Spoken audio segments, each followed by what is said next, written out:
Okay guys, I'm here today with Jason Raw, huge honor for me and Plácido. And guys, this week Jason is showing an entire instruction all about ripping for no gi. And today he's gonna show us here one of his favorite moves, and I hope you guys enjoy it.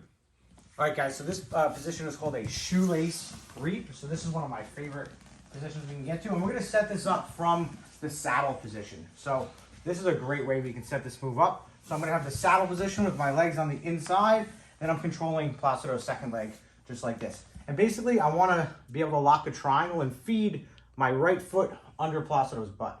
So there's a few ways I can do this.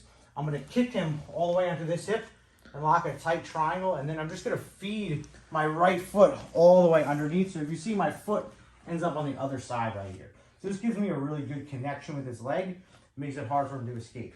And now, normally, when we're in the saddle position, we might let go of the second leg and try to attack the inside heel hook on this leg. But when I go for this, he's gonna defend, and that's gonna allow me to set up this shoelace reap. So when I go to let go, first thing I do is I thumb post and I bring my knee to the sky. See, my two knees are kind of facing in this direction.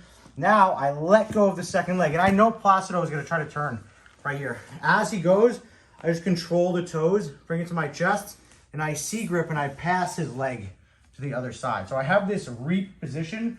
My legs are on the inside, but I also have the shoelaces stuck under his butt. This is one of the strongest positions we can get to.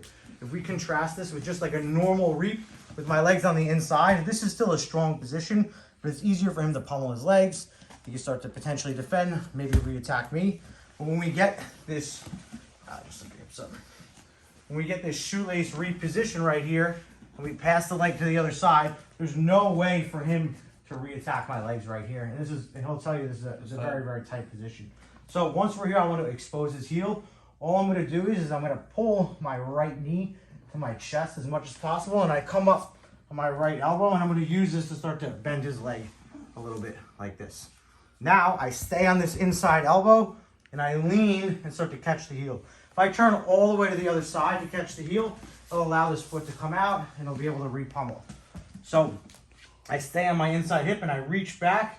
I just catch the heel right under my forearm like this. When I go to finish, I go down to that same side shoulder, connecting my hands.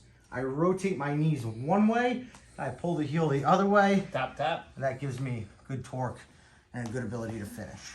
So this is one of the best positions we can get to from any leg entanglement. But saddle with the second leg. Now I need to lock the triangle. So I can lean this way, kick him over. I lock a full triangle, and I allow my foot to fold underneath. Now I'm gonna post on the knee. See how my knee comes out. Now I just let go of this leg. If he stayed where he was right here, that would give me access to the heel hook on this leg. So I know Plácido is gonna turn, and when he does, I just hold the toes and I C-grip and pass the leg to the other side and come up to my elbow, actively pulling this knee to my chest. Now I turn my knees, I throw my wrist back to catch my partner's heel, and I'm trying to make his foot go flat into my ribs when I do this. I connect my hands, I rotate my knees this way as I pull the heel the opposite direction, and I get my inside heel hook finish. Jason, a bunch of questions here. Sure. So first, how exactly do you make the grip when you want to finish the heel hook? I saw that you did hand with hand. Do you have other options as well? Or we do. The times you go in this particular case, I like to go, hand like you said, hand over hand, simple. palm to palm, because it's a little hard to reach.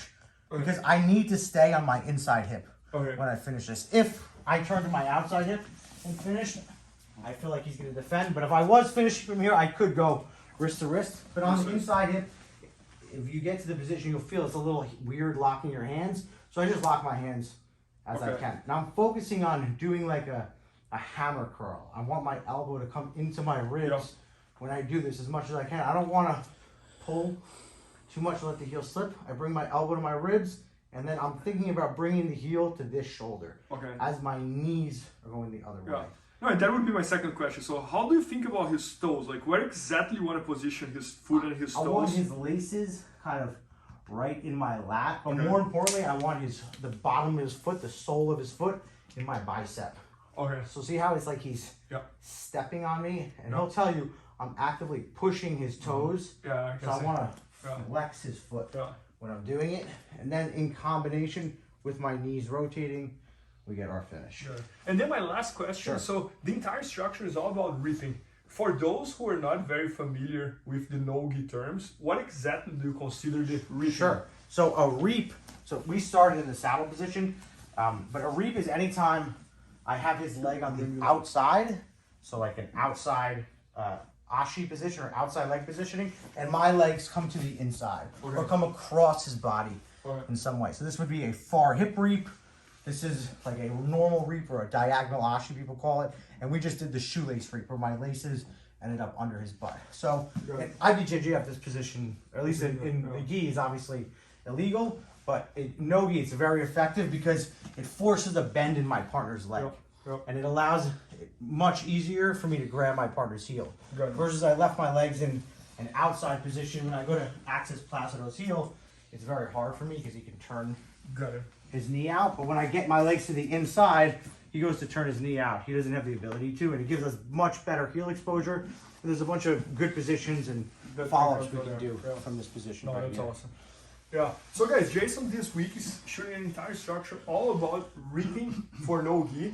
And as you can see, like this is one of his favorite moves, and it's gonna be at bjjfanatics.com very soon. Maybe by the time you're watching, it's already there. So make sure to check that out. And thank you, Placido. Thank you. Jason. Appreciate it. Awesome. Thank you. Please help me out to grow my YouTube channel. Just click subscribe, and to watch more videos, just click under see more videos. I hope you enjoyed. BJJFanatics.com. Use the promo code YouTube Faria to get 10% off any instructional video. Improve your jiu-jitsu faster.